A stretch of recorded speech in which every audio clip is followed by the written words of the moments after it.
Welcome to my channel Stocks for Investment.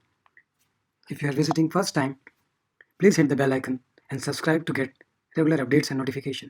This video is only for educational purpose and don't consider this as a stock recommendation. I am not a SEBI registered financial advisor. We are going to look into one stock which has potential multiple bagger and which can help you make a fortune. Before investing in any stock, it's very important to know which sector the stock belongs to. Here we are talking about a stock which relates to FMCG sector. So before drilling down to the stock in detail, let's review the prospects of FMCG sector. So as we all know that Indian economy is expected to do better, and there are various sectors which makes it happen. One of the sectors which is FMCG. Let's look into some key matrices for it.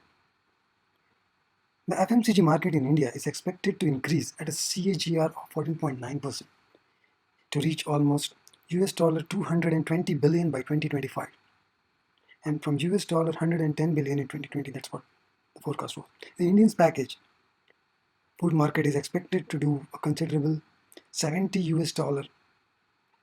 billion business by 2025. Not only this rising digital connectivity in cities and rural areas is also driving the demand for FMCG. There are a lot of attractive opportunities also which comes along with.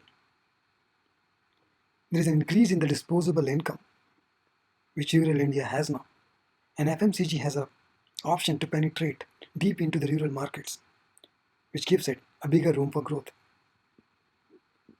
Not only this, the e-commerce segment has a forecast to contribute 11% sales by 2030.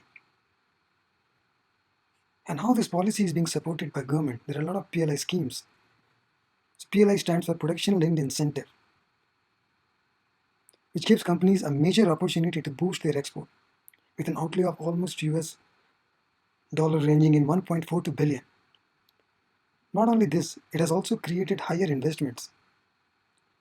If you see for the time span of April 2000 to June 2021, the FDI inflow has been a whopping US dollar 18.59 billion.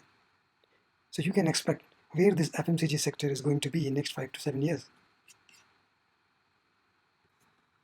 Now let's look into the regional penetration of FMCG sector in India. If you look closely, it has major penetration in North India, followed by East India, then West India, and then South India.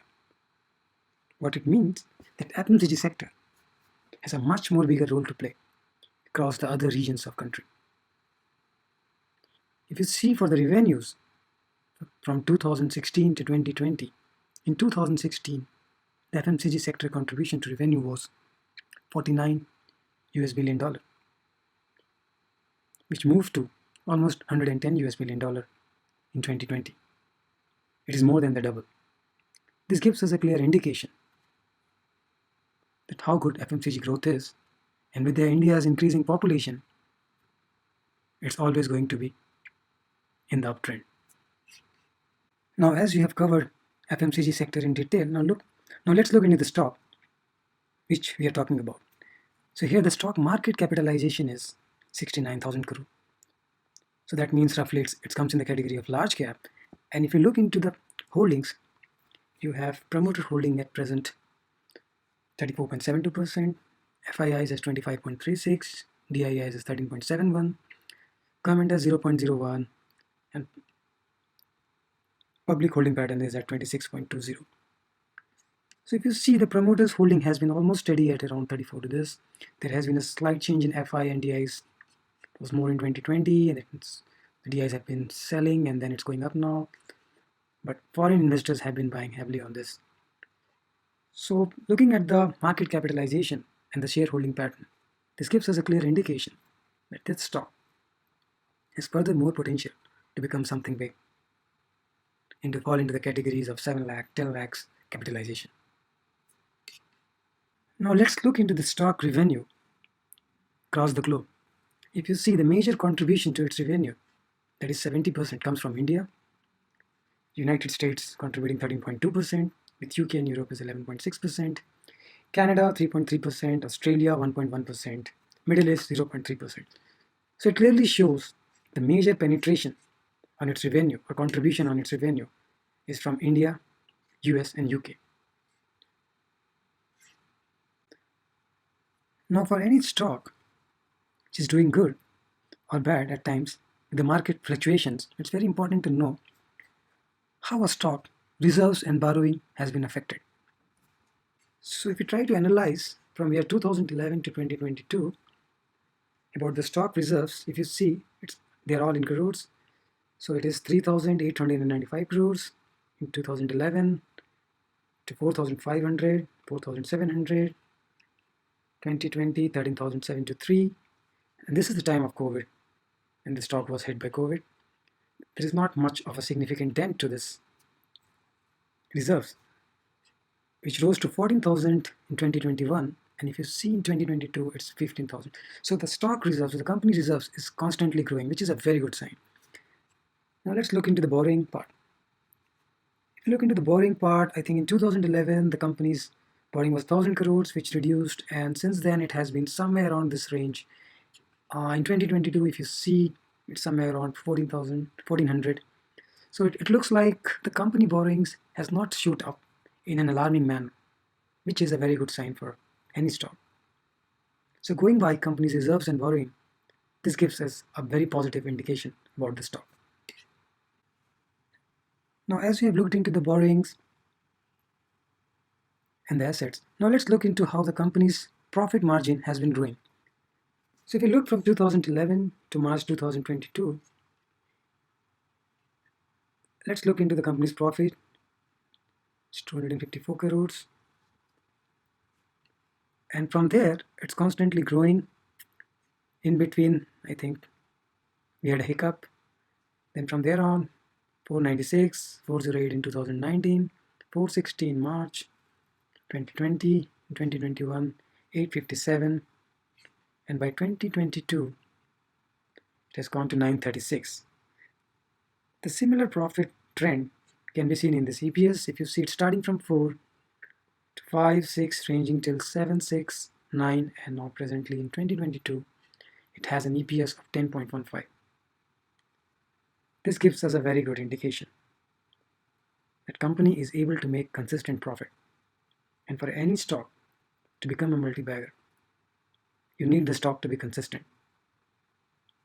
Yes, there may be small hiccups because every sector will have its own cycle in market. But if you are invested for long run, you are definitely going to reap the benefit. We can see the returns of this company very closely for the last 5 years, or how the company has done since inception. Look into the returns offered by the stock. 1-day return is 0.43% negative, 5 days return minus 92, 1 month return is 1.4, 6 months as again negative return. Year end, if you see, it's almost negative. Last 1 year, it's 4.64, which one can argue that FD can generate more returns than this. But friends, you have to understand that if you're looking for a stock, you have to be invested for long term with patience. If you see 5 years return, it's a whopping return of 372%, which you cannot make with FD or any other forms of investment. And max return, it's a killing. If you see, it's almost 3,516% of return. So this is one of the multi-bagger stock which can explode in future. And if you see, this stock has its history of fall, 26% here, 28% here. Then again, if you see now, almost 23% here. But the stock has always made comeback. So stay invested. The company offers multiple brands across multiple categories. The well-known brand of Tata Tea, coffee, foods, we all know Tata Salt, liquid beverages, and most reputed and well-known brand all over the world, which is its out-of-home brand, Starbucks. Now I hope by this time you might have already guessed the stock name. Yes folks, we're talking about Tata Consumer Products Limited. So this is our multi-bagger stock, and if you really want to make a fortune, you have to understand that you cannot make a fortune in a day 5 day, 1 month, 6 months, or even a year. There is a minimum span of 5 years. What is expected for a good investor to be invested in market to reap the benefits of return. If you hold long, nothing beats that. So I hope you understand the power of holding the stocks with market swings ups and down. You need to be patient. You need to answer yourself why you have invested in a share in the first place. If you have conviction, you think the share will do good, the sector has potential, be invested. If not, you can sell it off. Thanks for watching the video. So if you really like the video, please hit the like button and share with your friends. This will keep me motivated to come up with more videos.